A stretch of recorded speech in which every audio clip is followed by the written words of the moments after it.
she's been so patient with me to get to this point. We've been in this sweet spot for quite a while now, but it didn't happen immediately. So it took us a little while to figure out the pace, but once it gets coordinated, it's all smiles. And it's you and me, babe, whatever comes. Knowing bigger hands are holding ours, and the greatest days are ahead of us. Growing in love, learning to be a better us. Hi there, so glad you've joined us for A Better Us. Welcome to our home. It probably comes as no surprise that you and your spouse are very different in many ways. And some of those ways are very obvious. But there's likely one big difference between the two of you that maybe you haven't considered, and it can catch you off guard. This difference has to do with the pace at which you live your life. Yet, I had no idea going in that I was marrying a semi-truck. And I had no idea that my bride was actually a mail truck. Sound confusing? Marriage experts Bill and Pam Farrel are here to help us understand exactly what that means. As well as suggest a few other vehicles that maybe you and your spouse could identify with regarding your pace in life. And best-selling marriage author Gary Thomas explains how our satisfaction in marriage is often determined by our expectations going into marriage. That's for sure. Our expectations can sometimes be pretty unrealistic. Absolutely. And chiming in on these topics with a few thoughts of their own from their own kitchens via Zoom will be our kitchen couples. CFL football legend Mike Pinball Clemens and his wife Diane. Youth and children's pastors Eric and Kara Maines. And recording artist and author Dan and Danielle McCauley. Everybody's ready? So let's get started.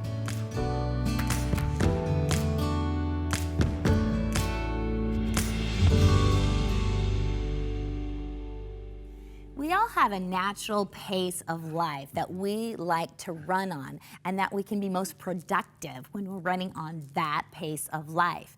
But we may have married somebody who enjoys a different pace of life. So probably what do you do? not maybe. You probably absolutely married somebody that likes to live at a different pace than you.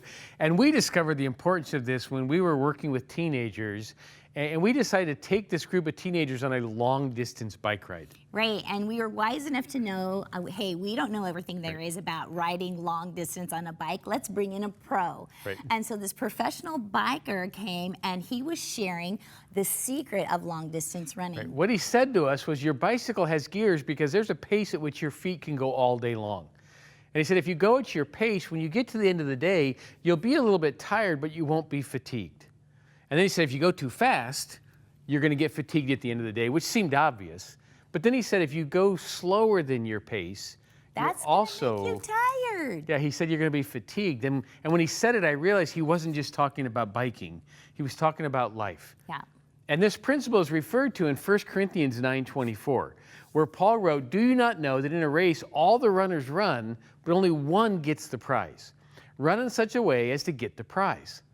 Now, this comes out of the Olympic Games, and in the Olympics, there's lots of different races, and they're all run at their own pace. So if you run a sprint at a marathon pace, you're going to lose. And if you run a sprint at a marathon pace, you also are going to lose. But if you run your pace, your race at your pace, you're likely to be successful. And in life, each of you has a pace at which you run best.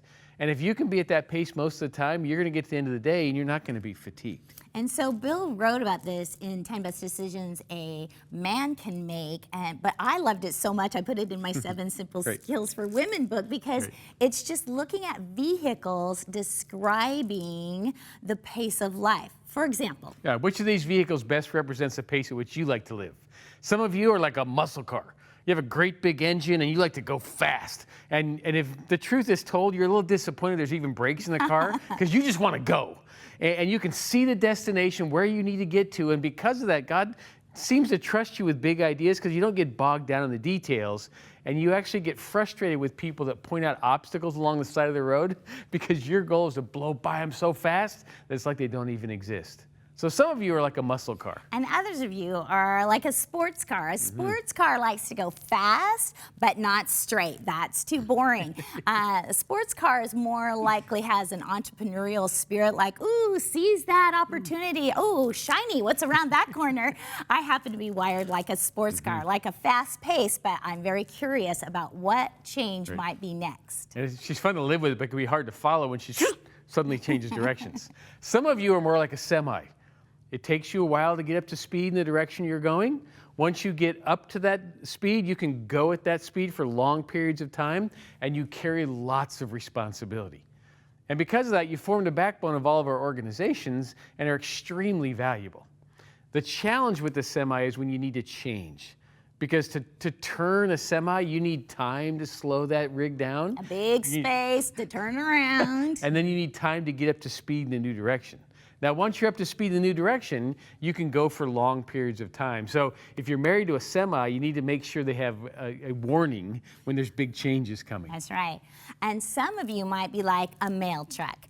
And a mail truck has a slower pace. And the reason why they have a slower pace in life is because they want to stop and check in with all the people along their route every day. And so they have a little bit slower pace. Now, Bill is a mail truck because people are really important to him, and he likes that slower pace of life to check in. He's a little bit faster, maybe FedEx. Right. And then some of you are like a tractor. You have one speed, and that speed is slow. And a lot of us get frustrated with the tractors. We say, come on, speed up, let's go, go, go, go, go. And you go, okay, we will. And then you just carry on at your pace. And for those of you who are frustrated with the tractors in life, just remember, some things in life need to be done deliberately with lots of traction. So God made some people to run at the pace of a tractor. And we found out the value of a tractor when we were on Christmas vacation in a blizzard. And our car, a half a mile from where the condo was, ran into a snowbank. And so we had to be rescued. And the next day we were snowed in. We're talking only a little bit of light when we opened the door. We weren't looking for a muscle car or a sports car or a semi or a mail truck that day. We were looking for a snow plow with traction to get us out. And if you can help your spouse run at his or her pace most of the time, you're going to find out that your spouse is happier and has more energy, which is really good for your relationship. And you may decide, hey, let's choose parts of our life to run at each other's pace, like our ministry and our organization's Lovewise. And so the work side, we run at the sports car pace to grab that opportunity.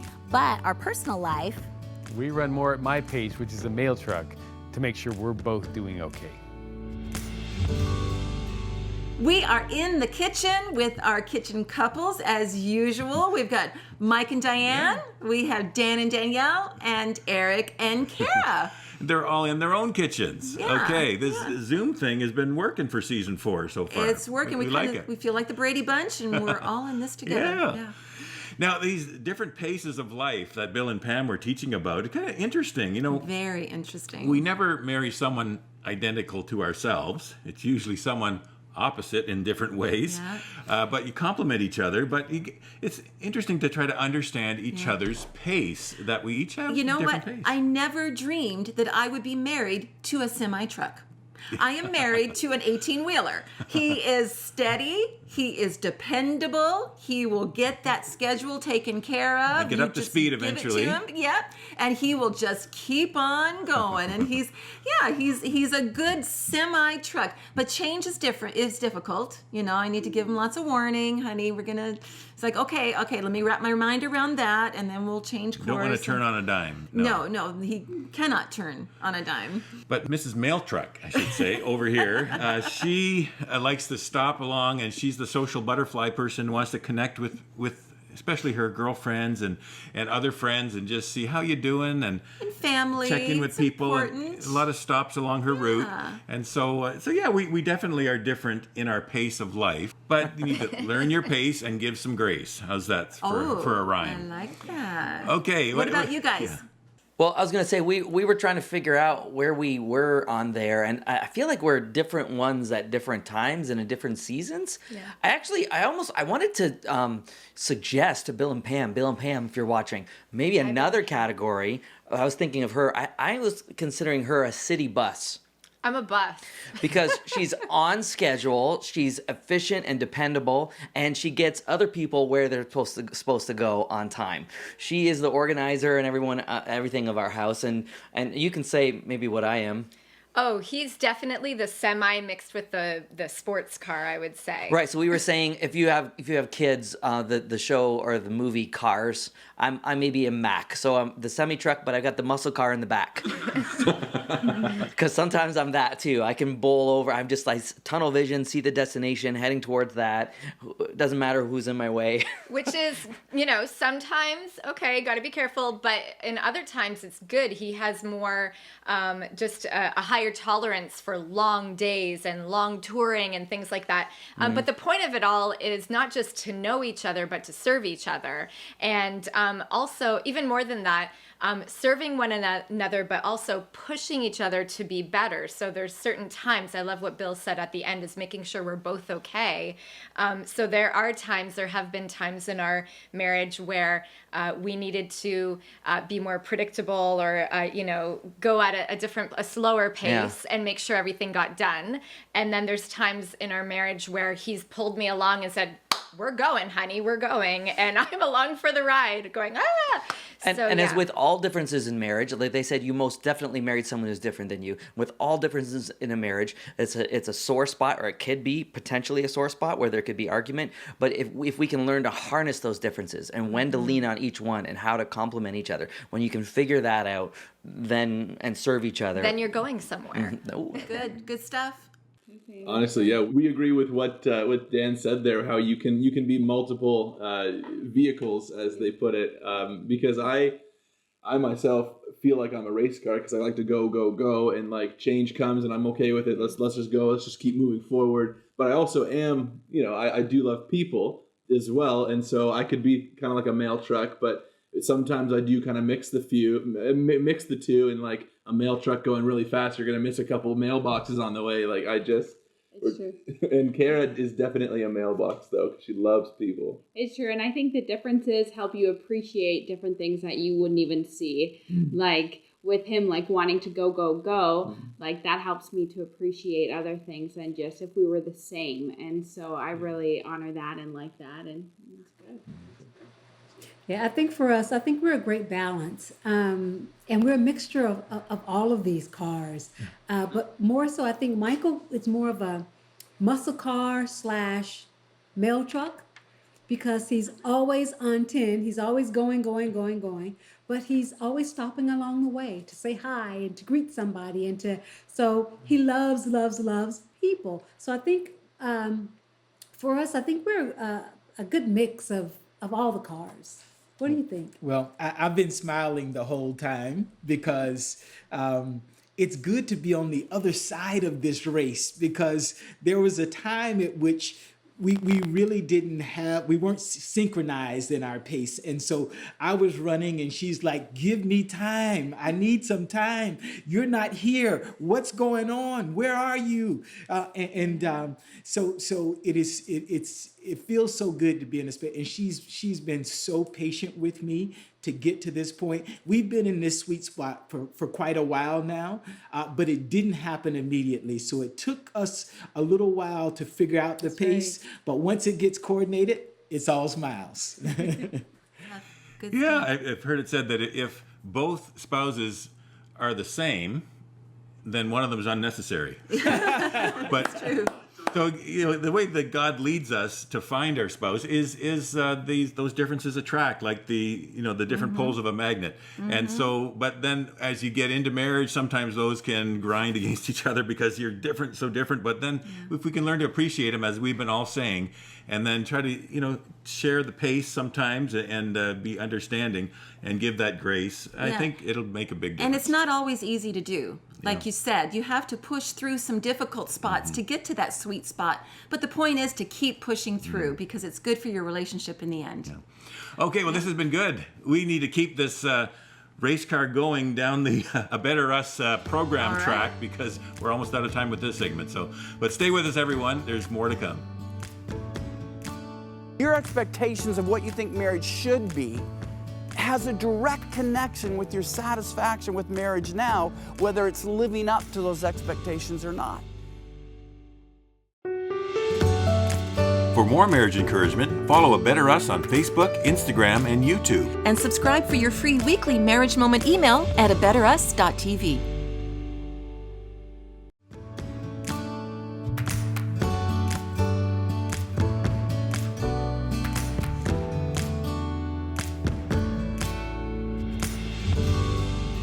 Though I now live in Houston, Texas, I'll never forget the first time that I was just visiting there. I went to the rental car place and I saw something you almost never see at rental car places. It had a number of really nice pickup trucks. And usually at airports you see sedans or SUVs, but pickup trucks seemed different to me. I thought, well, maybe that's just a Texas thing. And I went up to the counter and they tried to upgrade me to one of the pickup trucks, saying, did you see those nice trucks out there? And I said, I did, but you know what? A church is reimbursing me for this rental, and I don't want to charge them more just to drive a pickup truck. A mid-sized car will be fine. And she said, okay, but then she went through the paperwork, said, your vehicle's in space G4. And when I got out there to see the vehicle, I got this huge smile on my face because I found out they had upgraded me for free to one of those pickup trucks. And I was so happy. Here's how shallow I am. I hadn't sold a single book or talked to a single individual, but I was so thrilled because I was going to get to drive this nice pickup truck in Houston instead of this tiny little mid-sized car.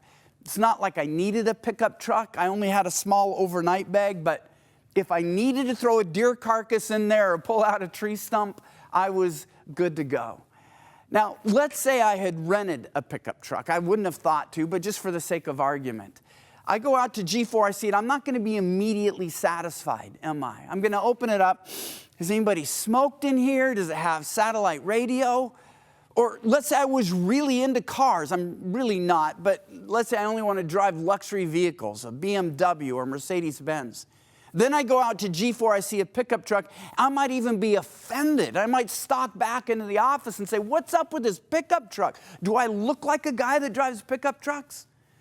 The point of the story is this: the exact same vehicle elicits three entirely different reactions based solely on what? Expectations. And that's what happens often, I believe, with what I call shell-shocked newlyweds. They go into marriage expecting it's all going to be about romance and fun and happiness, and the first year of marriage proves to be far more difficult than they ever thought it would be.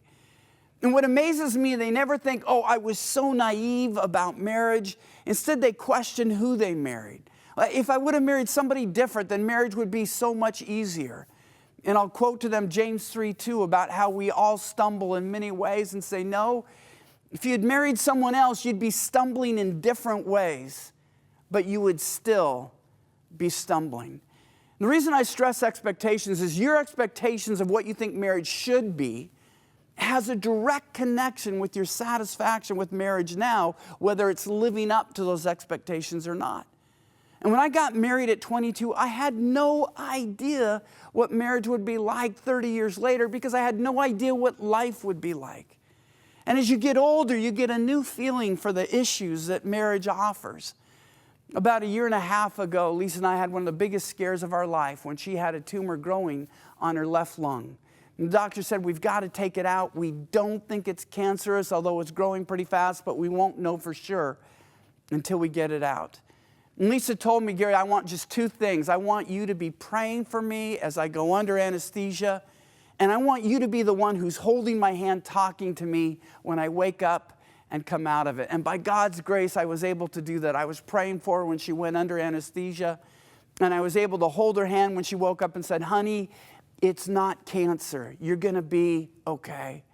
Yet having said that, we grieve because we know so many of our couple friends weren't able to say that, and they had to go through cancer together. But look at how the Bible provides a view of marriage. Ecclesiastes 4:9-12 says this: two are better than one because they have a good return for their labor. If either of them falls down, one can help the other up. But pity anyone who falls and has no one to help them up. Also, if two lie down together, they will keep warm. But how can one keep warm alone? Though one may be overpowered, two can defend themselves. A cord of 3 strands is not quickly broken. Companionship, preparing for the difficulties of life. What I believe Ecclesiastes is getting at is this: life isn't easy, but a shared life is easier. We have no reason reading the Bible to expect that life is going to be easy, but the glory that God offers to us is that a shared life can be easier. That's the expectations that we should bring into marriage. Well, we are back in the kitchen with our kitchen couples, Mike and Diane, Eric and Kara, Dan and Danielle. Great to have you guys back. Yeah. Well, Gary Thomas always has some great teachings, and this one about the expectations that we have of marriage, especially going into marriage. He said newlyweds can often get shell-shocked because of they expect one thing going in, and then real life kicks in. Yeah, especially after the honeymoon period. It's not meeting the expectations, so it is kind of frustrating, and it can cause a lot of friction. So what are some thoughts coming out of the discussion with you guys? Well, one thing I really want to encourage, especially our young couples who haven't had the chance to maybe work through some of the challenges that you do as you move on a little bit later in marriage, just to know that staying together, being committed to one another is a guaranteed win. Yes, it is a guaranteed win. You will win if you do the work to stay together, to commit yourself together, and you will be proud of what you have chosen to do. And so there will be some more details about this, but I really just want to let you know that if you stay together, you commit to one another, it's a guaranteed win. I agree. Right. And I loved what he said about life is hard, but it's easier when you have someone else, when it's shared. Yeah. And so celebrating that shared life. And when he was talking, it almost reminded me of the quote, like sometimes people think the grass is always greener on the other side, but really it's greener where you put in work and where you watch it and where you protect it. And if you guys don't protect your love, who will? And so just watching that and enjoying the journey. That's right. Water your own grass. Love what you already have. Be thankful for what God has given you. Yeah. It's as simple as that. Yeah. That's good. I think, well, expectation is the mother of all frustrations. But the thing is, with expectations, we don't always realize we have them until it's happening. So there's just a myriad of expectations that we can have on our spouse. And as time goes on, like he was saying, we have to learn to manage our expectations or deal with them. But one, and I'm going to be super real here, one thing that causes unrealistic expectations, especially, I mean, for women, would be Hollywood, Hallmark, all of the romance stuff, love songs, that is creating this unrealistic expectation for us. And, you know, several years ago, that kind of happened where Dan was out on tour and I'm watching a lot of Christmas Hallmark movies, and I started to just feel dissatisfied with us. And I said to him one night, like, oh, I just, I feel like we've lost the romance and all of this stuff. But really, it was because I was feeding myself with all of this stuff, setting him up to fail. He's creating expectations in a bar that's unrealistic. I don't have someone writing a script for me to come in and say all these romantic, poetic lines. You complete me. Yeah, Tom Cruise was fed the line, "You complete me, girls," just so you know. So it's true. We live in a world that's feeding us wrong expectations. And we could add social media into that too. Yes. What we see in other people showing you the best of their marriage, showing you the best of their lives. And it sets this expectation level. Well, my life is not like that. No one's life is like that. No one's life is like that. And suddenly we become dissatisfied with something. And it's not just women, it's guys as well. Guys, we can, in entertainment, entertainment and everything, we can think, oh, women are supposed to act this way, or they're supposed to dress this way, and how come you don't act sexy like this girl that on every movie that's ever been made and everything, and expectations that are completely unrealistic set us up to fail in our relationships, because real people have problems and don't have script writers and don't look like they have a makeup artist 10 seconds before the shot started. And when you first go into marriage, like you said, you have certain expectations of what your life together is going to look like. Is it going to look like a Hallmark movie? Is it going to look like a love song being played out? Is it going to be pretty hassle-free and problem-free? Or are you going to have those bumps in the road that you didn't expect? And how are you going to handle those? You know, Gary talked about a scary time in their lives where his wife, you know, could have had a cancer diagnosis, but, you know, thankfully she didn't. Such wasn't the case in our lives. You know, in the last year and a half, I did have a cancer diagnosis of breast cancer, and had to walk through that really, really difficult journey that you don't see coming as a couple. You don't anticipate having to walk unexpected. that. You talk about expectations, but then you talk about the unexpected that just pops into your life, and how do you handle that? And as you are building this life together, the two of you, when you don't have that kind of a huge unexpected gut punch, you build good habits now of looking for the best in each other, realizing that this is your leading man and you love him and you forgive him regularly, so that when you do have those really hard trials in your life, like a cancer diagnosis, you already have that safe place to land with each other, because you've already set the foundation of a healthy relationship. It's not perfect.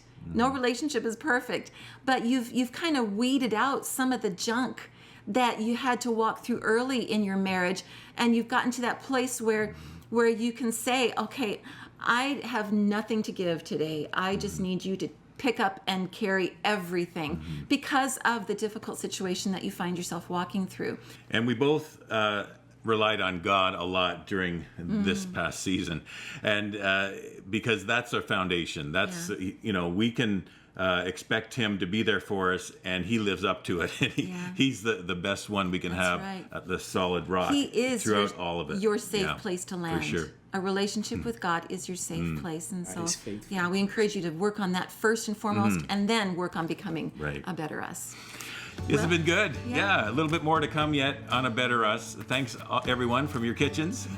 Don't go away. Stay with us.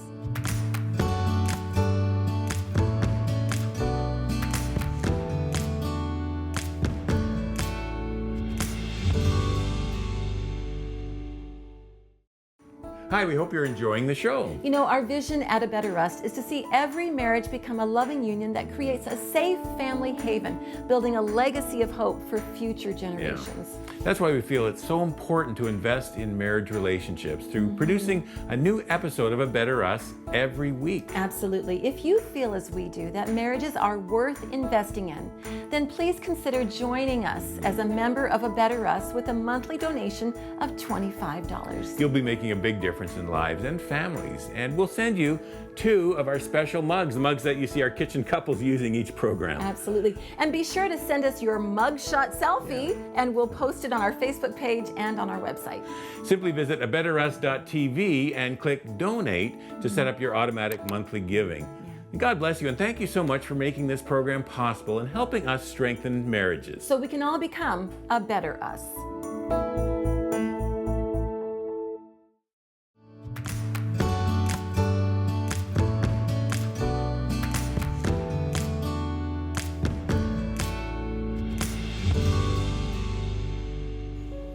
Today's program has given us a lot to take in, from the different pace that we each live our lives to the unrealistic expectations we might have that impact our satisfaction in marriage. It seems there's just so much we have to work through as a couple to become a better us, It's right? true.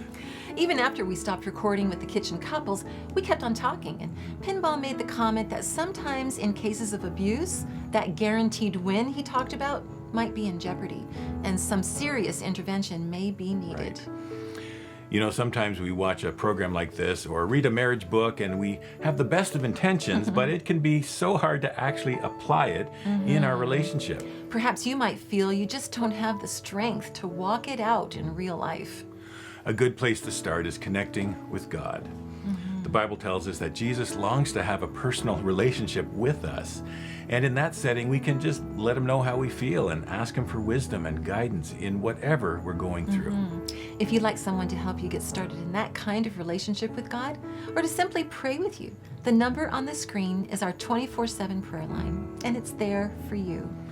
You may also want to check out the resources available on our website at abetterus.tv. You know what? Your marriage is worth the work. Don't give up. We're so glad you've joined us today. And remember, with God, there is always hope to become a better us. Hey friends, we really hope you're enjoying the marriage conversations here with A Better Us on our YouTube channel. We have hundreds of more helpful marriage videos designed to give you hope and tools to make your marriage better. And you can see just a few options we think you might like here and here. Enjoy! Oh, and make sure you subscribe by clicking here so you don't miss out on all the great marriage help we have coming your way soon.